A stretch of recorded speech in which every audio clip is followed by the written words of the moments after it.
I I have a question for you, which is, because I have an answer and I want to hear if you have a specific one. Is there a favorite message for you to send or for you to recommend for other people to send that you found have a lot of success?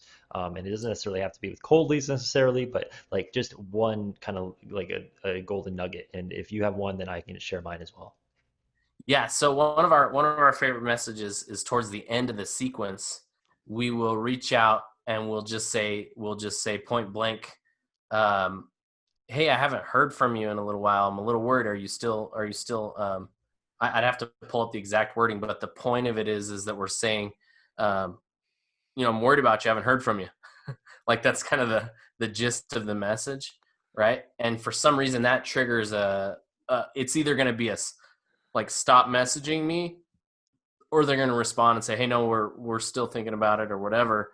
But that triggers enough of a human. And one thing to remember when you are writing messages, you always should be writing them as if you were just sitting down to your phone and texting somebody personally. You don't want a lot of people come in and they go, "Oh, I read this copywriting book, or I did this thing and it says to do this." Text messaging kind of doesn't really fit into that because we all text in a certain language.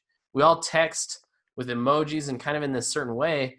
And so when you're writing your messages, you don't want to write them to sound like copy. You want them to sound as if you just sat down to text them personally, right? And so yeah, so when it's kind of gets to the end and we say, "Hey, worried about you. Did you lose interest, or where'd you go? Everything okay?" Uh, that will elicit a response, pretty much, quite a bit of the time. So Very good. That's not one that I've tested before. So the one that I love to use is I've probably spoke about it before on the podcast, but it's from the book Never Split the Difference. And basically it's just a simple text that says, "Hey, have you given up on blank?" Right? hey, that's actually that's enough. Yeah, have you given up on? Yeah, Yeah. that's So that's and a really good.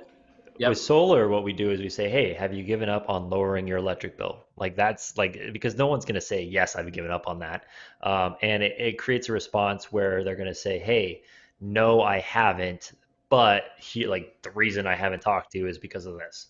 And it's very good at reactivating people because you want number one, it's powerful because no one wants to be a quitter. And number two, but it connects them to not necessarily the product that you're selling, but obviously what they initially opted in for, which is relief, bill relief, cash back, whatever your hook is. And you can phrase it that way that it just gets them talking again, it gets them re-engaged. So that's by far one of my favorites that I've tested. There was another one. Yeah, you brought that up and it triggered. I totally remember it in the way you said it. It's funny because it totally elicits an emotional response, and they yeah. There's like this kind of this almost like, "No, I didn't.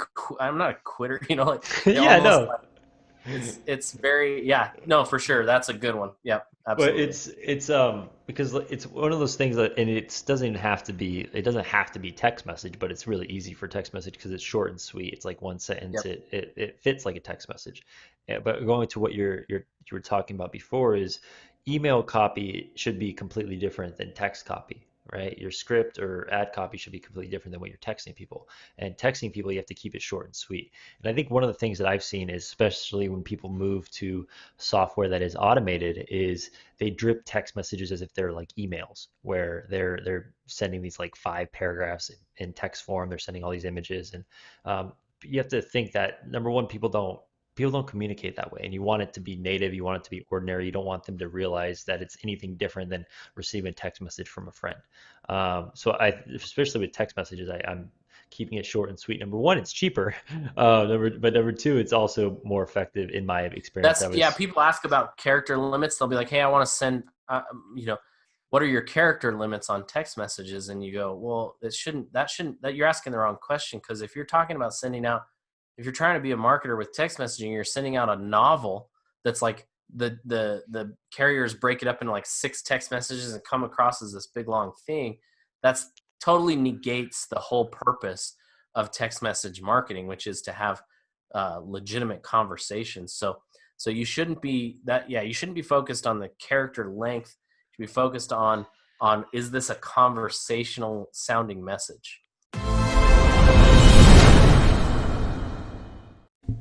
Hey, you made it to the end of my clip. That's awesome. So, Thank you so much. I just wanted to let you know that I appreciate you, and if you made it this far, if you actually made it to the end of this clip, I would also appreciate if you could go ahead and hit that subscribe button as well as that notification button. Helps me to get my videos out there and give you more valuable content. Once again, I appreciate you watching this, and I hope that you have an incredible day.